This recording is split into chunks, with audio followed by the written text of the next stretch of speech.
نسمي الله ونصلي على الرسول. بسم الله والصلاة والسلام على رسول الله. اللهم صل وسلم وبارك على سيدنا محمد وعلى آله وصحبه أجمعين.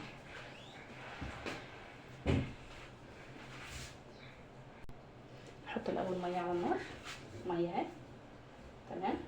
شغل عليا كده النار. بسم الله.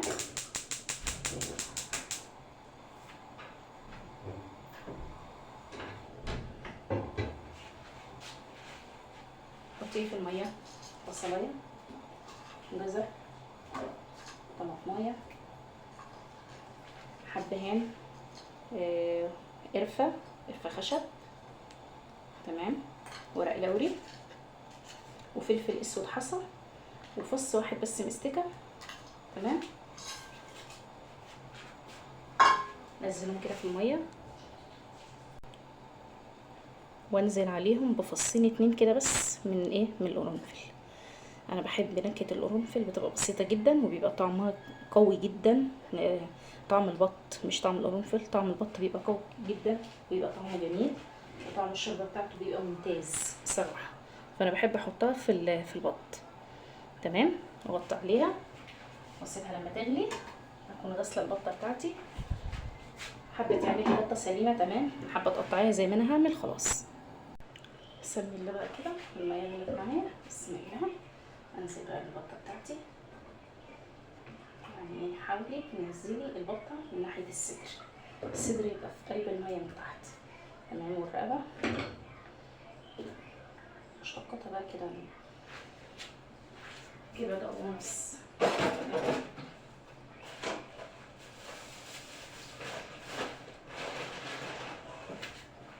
نحط عليها، هي مجرد ما تبتدي تستوي شويه هتنزل بحريتها في قلب الحله تمام. احط عليها واخلي النار على البط مايله للوسط، يعني ما بين الهادي وما بين الوسط، عشان تستوي براحتها تديكي طعم للحمه بتاعها زي السكر. خلاص علقنا على البطه. نيجي بقى نعمل المحشي. نبتدي بايه؟ نبتدي بالصلصه بتاعه المحشي. هعمل ايه؟ معايا هنا طماطم اهي، غسلتها كويس وقطعتها. قطعت طماطمية على 4 وعليها قرن فلفل حامي تمام. اخلطها كويس في الخلاط. تعالوا بقى هنا نجهز ايه؟ نجهز الصلصه بتاعه المحشي. بعد ما خلطنا الطماطم بسم الله نولع كده النار، نحط عليها حله زي كده عشان السخونه بتاعه النار ما تسيحهاش تمام.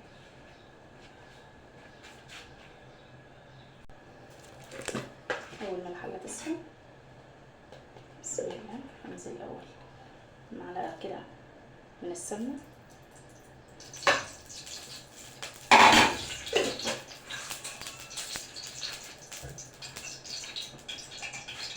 معلقتين من الزيت على حسب كميه البصل اللي عندك تمام.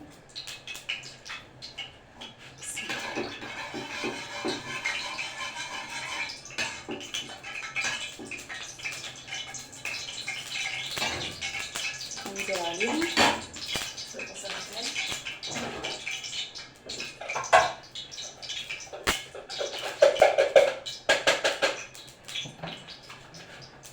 انا بحب لما بيكون عامله كميه بصل بضربها كده في حضر الطعام، بس ما بخليهاش تنزل ميه تمام.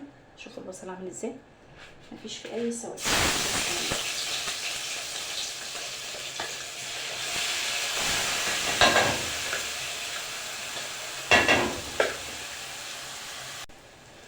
اول ما البصل احمر كده معايا طبعا بخلي لونها ذهبي. بسم الله هنزل بقى بالطماطم بالراحه تمام.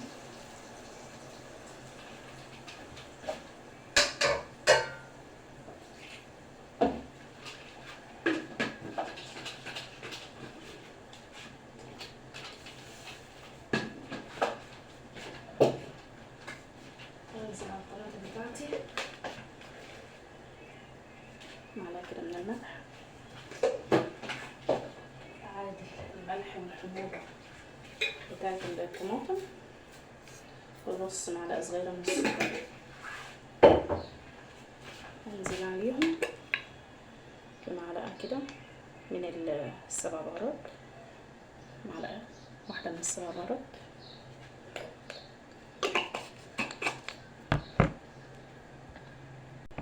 انزل عليهم كمان بمعلقه كده من الكمون،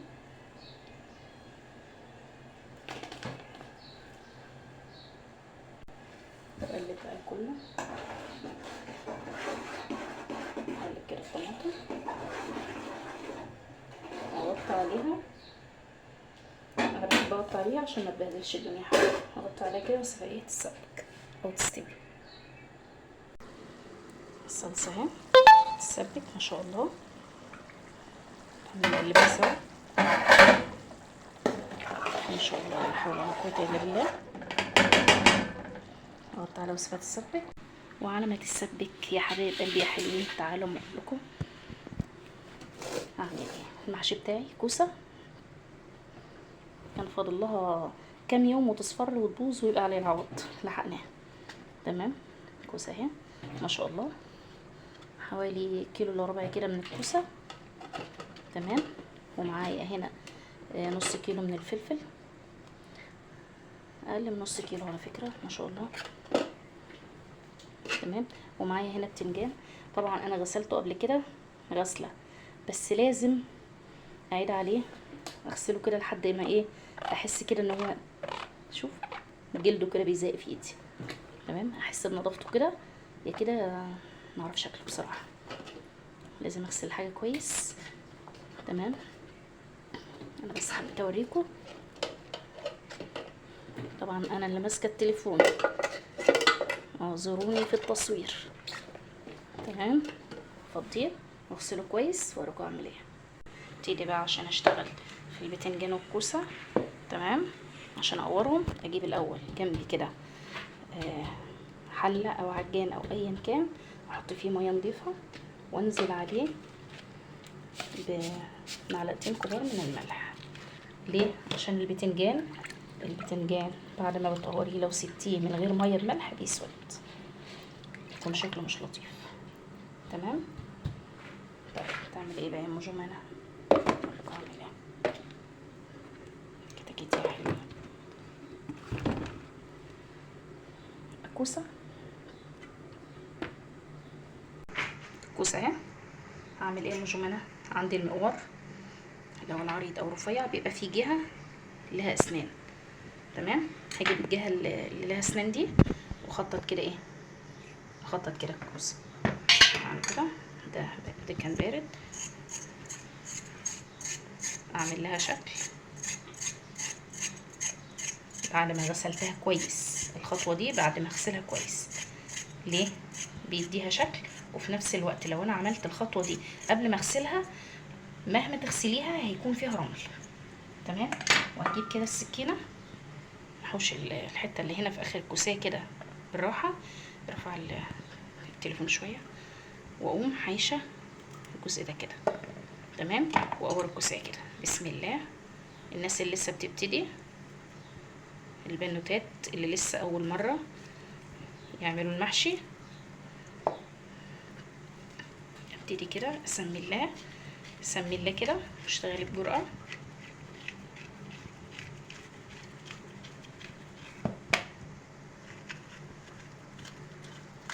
بصوا هوريكم من كل حاجه بس ايه واحده كده او اتنين بس، عشان ايه؟ عشان البنوتات اللي لسه بتبتدي. والكوسه معروفه ان هي ما بتتقورش قوي تمام، يعني الكوسه بتبقى كده بالشكل الجميل ده. شوفوا بقى منظرها، العين بتاكل قبل البق، فلازم تعملي الحاجه بحب. واقفه في المطبخ اشتغلي بحب، كل ما الحاجه تطلع بحب كل ما تبقى جميله تمام.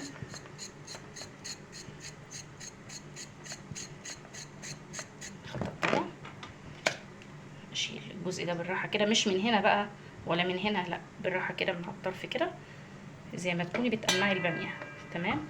والجزء ده اشيله كده، ارفع التليفون شويه ايوه، واقوم جايبه الكوسايه اهي. ويا سلام لو الكوسه بقى انتي لسه جايباها من السوق كده وصبحه تمام، بتبقى لسه الزرعه لسه جديده كده، بتبقى شكلها بصي بتبقى مرنه معاكي كده وجميله ما شاء الله.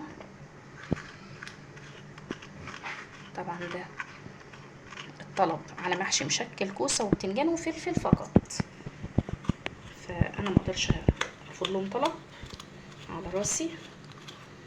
تمام. كوسيه اهي ما شاء الله، قربها كده شوفوا الكوسيه عامله ازاي ما شاء الله، لا حول ولا قوه الا بالله، شكلها تحفه. تعالوا بقى اوريكم البتنجان بعمل فيه ايه. تمام. عشان احمد مش مستحمل ماسك التليفون، ارفع شويه. البتنجانه اهي، لو البتنجانه كده لسه جايه كده تمام، بعمل ايه؟ بغسلها كويس، لازم تتغسل. اشيل الجزء ده كده تمام، ده كده. لو هي صغيره زي كده تمام هحشيها زي ما هي. طيب انا ما لقيتش بقى بصراحه الكميه الصغيره الحلوه المحندقه دي، ما لقيتش منها.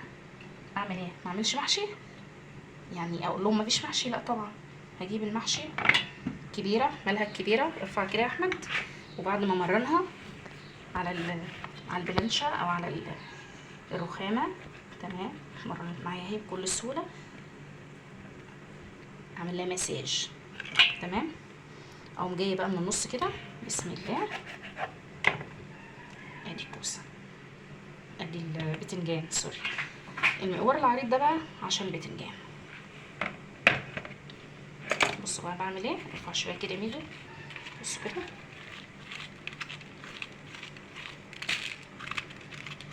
مجرد ما مرنتها شويه كده على البلانشه بقت سهله معايا، وكل حاجه ايه طلعت منها بمنتهى السهوله، مفيش اسهل ولا ابسط من كده. بصوا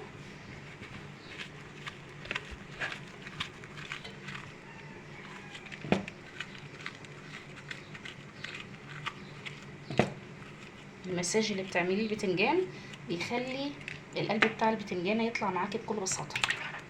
والصغيره اللي زي دي هسوي بس الحرف بتاعها، واقوم جايه بالمقور الرفيع عامله كده، دي للبتنجانه الرفيعه تمام.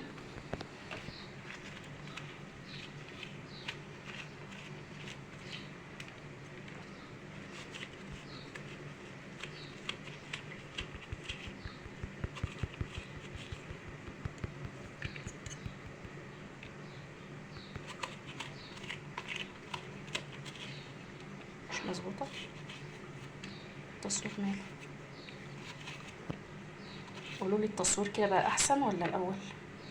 يا ريت تقولوا لي الاضاءه والتصوير كده عاملين ازاي. تمام. الصغيره ادي الصغيره. نشوف بقى الفلفل عشان ايه ابقى اوريكم كل حاجه. الفلفلايه اهي، لحظه هغسل ايدي.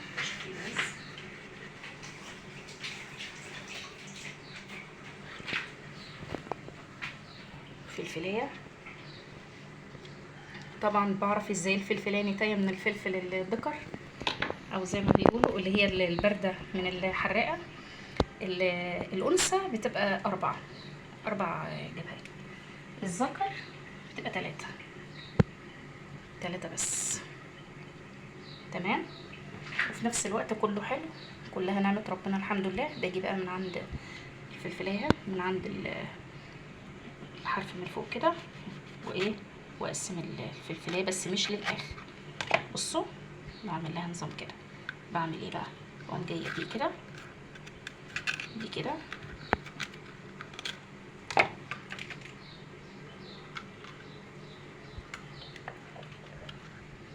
افضي اللي في قلبها، وبقت معايا الفلفلايه بمنتهى البساطه. خلاص كده اوريكم كمان واحده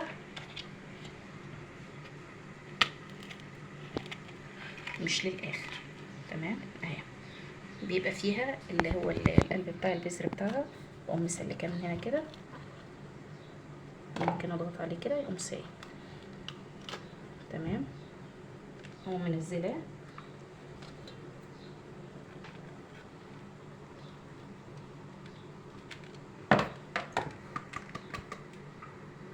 بقت معايا الفلفلايه بمنتهى النظافه ومنتهى السهوله، ودي عشان اغطي عليها عشان ايه الحشو ما يخرجش منها تمام. كده انا وريتكم الفلفل والبتنجان والكوسه. تعالوا بقى اما نقور مع بعض، اخلص تقوير وارجع لكم. خلاص بعد ما خلصنا تقوير البتنجان والكوسه والفلفل، نجيب بقى الخضره بتاعتنا الجميله دي ما شاء الله، ونفرها كده. لو في اي عود خضار كده اصفر شكله مش لطيف كده في وسط الخضار، تمام، بشيله. وبتغسلي الخضار ده كويس جدا، وتحطيه في ميه بشويه خل لمده 3 دقايق، وبعد كده تشطفيه شطفه كويسه، ونقطعه. قطعه بقى ناعم قوي. خلاص. وغسلت هنا كمان معايا الرز اهو، قطعه. يلا ونحط كله على بعض اوريكم. نجيب بقى كده الخضره. بعمل ايه؟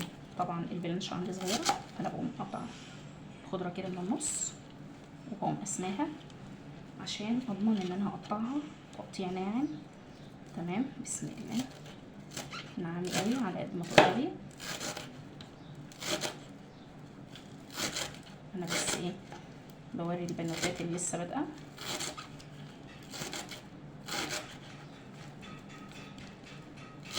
ستات البيوت التانية كلكم شطار، كلكم على راسي. احنا بنوري اللي لسه اول مره يخشوا المطبخ، واللي خايفين يخشوا المطبخ.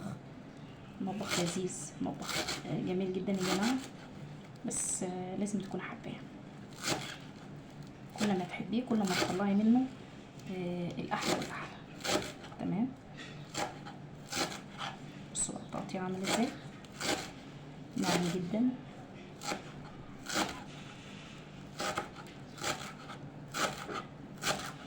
خلاص. شوفوا الشكل. حطيت هنا بقى الصلصه والرز والخضره، بقدونس على شبت على كزبره. اقلب بقى كده كله كده مع بعضه. تمام. اقلب بقى كله كده مع بعض.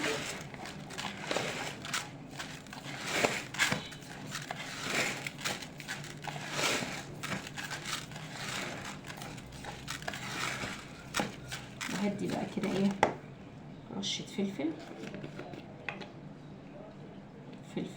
اسود ناعم.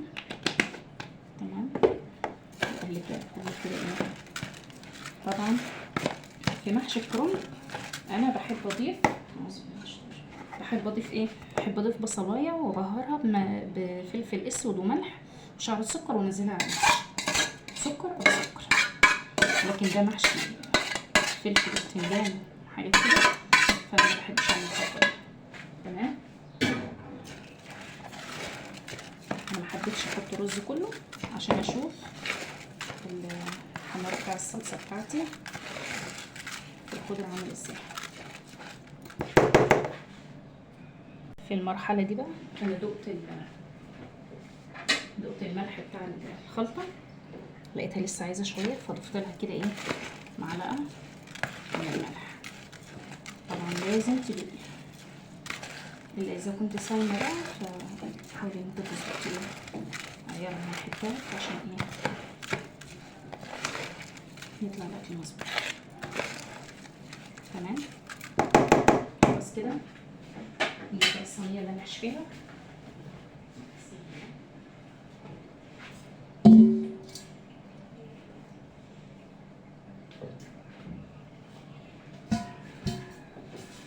انا طبعا هعملها كلها في صينيه واحده. احطها جنبي كده، غسلها كويس. اجي بقى بسم الله، اجيب كده السراطحه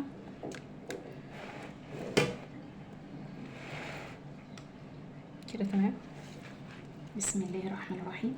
التلتين واسيب التلت، تلتين واسيب التلت. تمام كده، التلتين والتلت لا، يعني بملى التلتين واسيب التلت.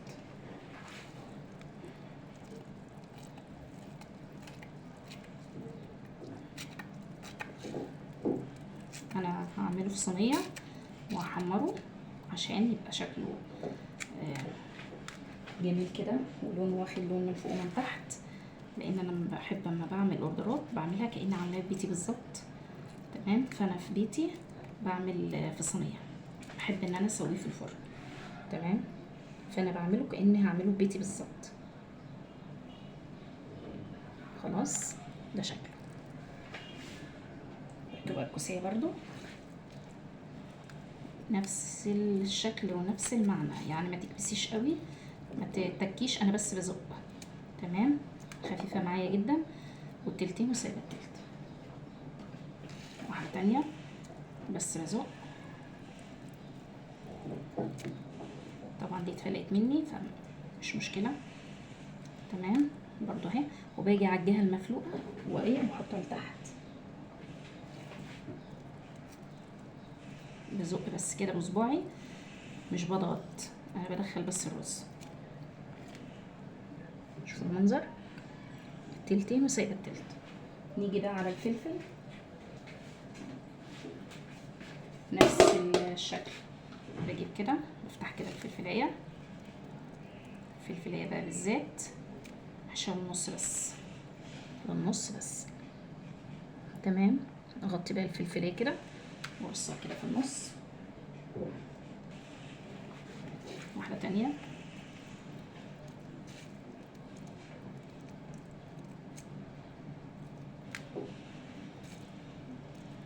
تقولي مزوده الخلطه ليه المجمنه بتاعه المحشي؟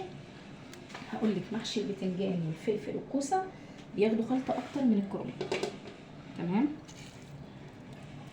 وخصوصا لو طلع اوردرات ولا حاجه زي ما انا بعمل كده، او لو بيت عيله ولا حاجه ما شاء الله يعني، برضو بيبقى ايه نفس النظام ونفس الكلام. واحاول كده انضف كده الحاجه وانا شغاله فيها، ما اسيبش رز طالع بره المحشي. تمام اهي، نص بس كده. ليه الفلفلايه بحط النص؟ عشان ما يطلعش الرز بعد ما يستوي يبرز ويخرج، يطرد الغطا بتاعه ويعمل شكل مش لطيف. خلاص كده، اكمل انا بقى باقي المحشي وارجع لكم اسوي ازاي.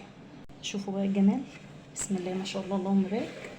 شوفوا صينيه العروسه، شوفوا الحلاوه، شوفوا الجمال. يلا طبعا بنسويها، يلا بسم الله.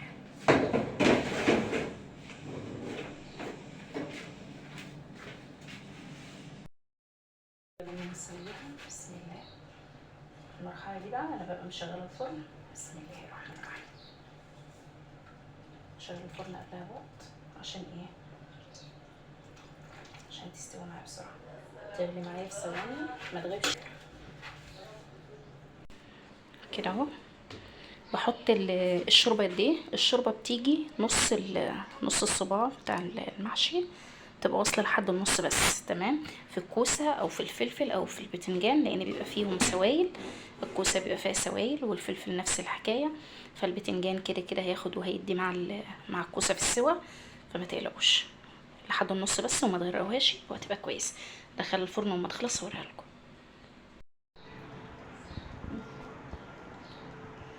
نيجي بقى عشان التحمير، عايزه احمر البطه او ذكر البط، معلقه زيت على نص معلقه من الصلصه. تمام، على نص معلقه من العسل النحل. اوعوا تفتكروا ان ده هيحلي، لا طبعا. اسالوا ان انا مجربه وعارفه، شغاله بالحاجات دي. ادوب بقى كله كده في بعضه بسم الله.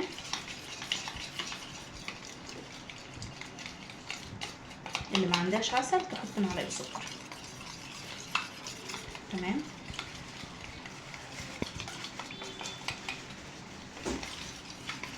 وادهن بقى كده، اجيب كده الذكر. بسم الله لا حول ولا قوه الا بالله.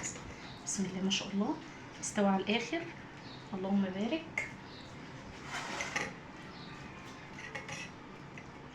هتشوفوا لون وطعم حكايه، والعسل مش هيبان في نهائي.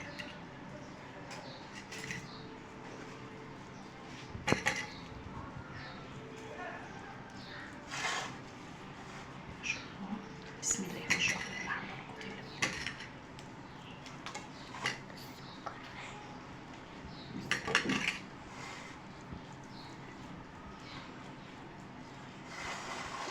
بصوا من كل الجوانب.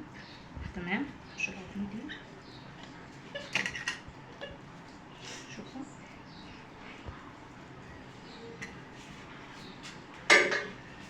عايزه تديني من تحت كمان مفيش مشكله، بس هو الدسم جاي فوق وتحت كده تمام.